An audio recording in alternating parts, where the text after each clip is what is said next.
Hi guys, Alex Taylor down here at Lytham Golf Academy, and today is kind of temptation day. So I've just recently put a new driver in the bag, the TaylorMade M1, and did a little head-to-head between M1 Epic Sub-Zero from Callaway and the Titleist 917 D3 driver. TaylorMade came out just marginally on top, so that went in the bag, and I jokingly said at the time that I know we had PXG coming in, so the 0811 driver, that there was no temptation for me to try it because I knew that M1 performed well, therefore I'd be comfortable with that in my bag. But having reviewed the PXG driver, is it time to change? It's only been a month, and I'm not advocating you guys changing driver every month, but we're going to do a little head-to-head because I need to know whether I've got the right one in the bag. So I've got my M1 set at 8.5 extra stiff, and I've got the PXG set at 7.5 stiff shaft. So both of these setups with these drivers perform well for me. So we're going to hit 6 balls with each, have a look at some ball flight, have a look at some data, see if I'm sticking or am I switching. So seeing as though TaylorMade is currently in the bag, we're going to start with M1.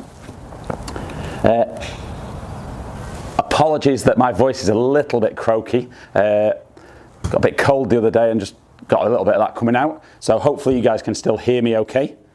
For some of you it might be beneficial that you can't hear me quite as much. But 6 shots with M1.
Okay guys, so 5 good solid ones. Last one was kind of a bit toey, not dreadful strike, but kind of performance did drop off a little bit. I'm going to switch on to PXG. Now, like I said, I've done a full review video. I've done it on both drivers to be fair, but maybe if you haven't watched the review video, just pause this video, jump across, watch the PXG review, and then come back and then we can see how the drivers stack up.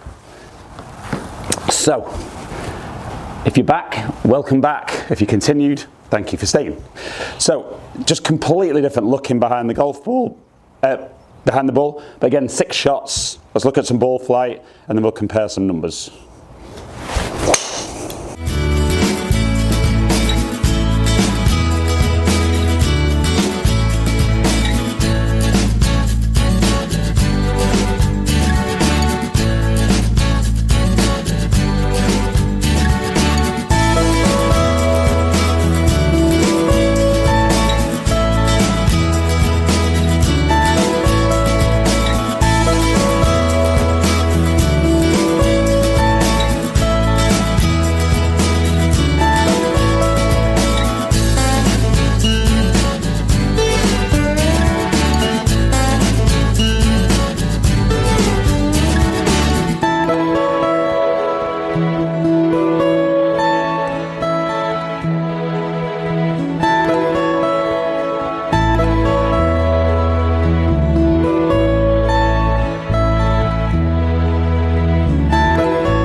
Okay then guys, so a little bit of a change of scenery. You might have seen as I hit my last shot, just lost a little bit of focus on the camera. So we've hit 6 shots with each club. Let's look at some numbers on GC2 and see which driver comes out on top. Okay guys, so we'll look at the numbers between the 2 clubs. Ball speed almost identical at 153. Launch angle very close, 12 to 11.5. Slightly less spin with the TaylorMade. Carry marginally longer with the PXG, but totals exactly the same as each other. As we're seeing with all these drivers, when they're set up the same, very, very similar performance. Okay then guys, so you can see from the numbers, absolutely nothing in it again, and we're seeing this with kind of more and more of the videos I do, that when the drivers are set up in the same way, we're almost identical. So what was the feedback? I felt, now whether that was me with strike or swing, I felt that the PXG was a little bit more forgiving. Maybe I just got away with a bit more accuracy, and certainly high MOI is a big selling point in this driver. But I kind of felt that the ones that I really struck, that I just got slightly better performance out of M1.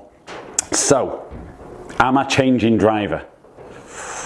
It's a tough one. I think you're going to have to just watch this space. Okay then guys, as ever, really appreciate you taking the time watching my videos. I do these videos because hopefully you enjoy them. Like it and share it if you have. Follow me on all the social media platforms. Subscribe to our channel if you don't already. Hopefully catch up with some of you guys down here in the future. Stay in contact.